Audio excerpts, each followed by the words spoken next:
হরে কৃষ্ণ বন্ধুরা, সব কেমন আছো? আশা করি সবাই ভালো আছো। আজ আমি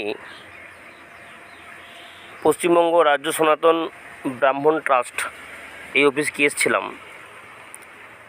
এটা অবস্থান করছে আমাদের এই পূর্ব মেদিনীপুর জেলার মেচেদা নামক স্থানে। তো সে অফিসে এসেই পাশে দেখতে পেলাম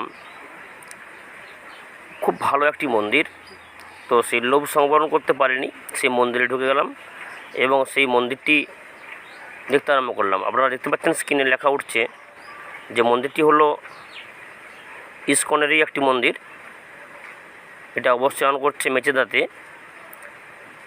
যারা আসবেন বাঁকুড়া পুরুলিয়া ধার থেকে এলে হাওড়া গ্রামের ট্রেনে উঠে মেচেদায় নেমে খুব সামান্য রাস্তা পাশেই অবস্থান করছে। আর কলকাতা থেকে যারা আসবেন ওনারাও মেচেদায় নামবেন, খড়গপুরগামী ট্রেন ধরে তারপর আসতে পারেন। এই মন্দিরটি খুবই সুন্দর এবং আমার কাছে খুবই ভালো লাগলো। এই যে দেখতে পাচ্ছেন যে শ্রীকৃষ্ণ কড়ি আঙুলে গিরি গোবর্ধন পর্বতকে ধরে রেখেছেন সেই দৃশ্য। এবং ভিতরে গেলে দেখতে পাবেন জগন্নাথ, বলরাম, সুভদ্রার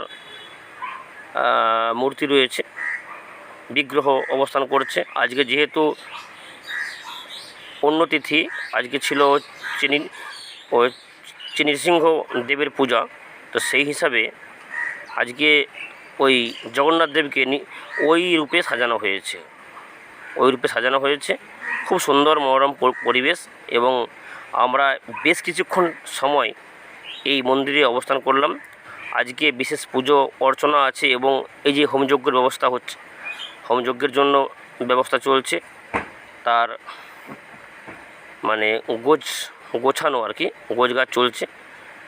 এখানে মহারাজজিও আছেন, মহারাজজিও হাত লাগিয়েছেন। এই যে দেখতে পাচ্ছেন জগন্নাথ, বলরাম, সুভদ্রা। যেহেতু আজকে বিশেষ তিথি ওই নৃসিংহদেবের পুজো, তাই জগন্নাথ দেবকে ওই রূপে সাজানো হয়েছে। আমার কাছে মন্দিরটি খুব ভালো লাগলো।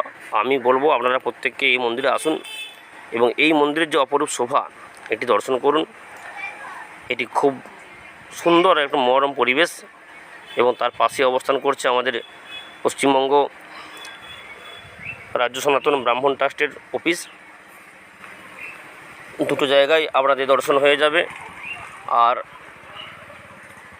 ইস্কন যে মায়াপুরে যে মন্দির আছে, সেই মন্দিরের মতনই, অত বড় না হলেও তো ওরকমইভাবেই তৈরি করা হয়েছে।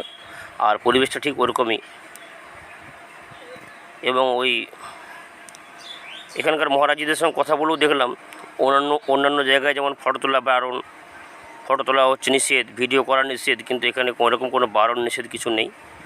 আমার কাছে তো অপূর্ব লাগলো। আমি চাইবো তোমরা প্রত্যেককে এসো এবং এই মন্দিরের অপরূপ শোভা দর্শন করে যাও।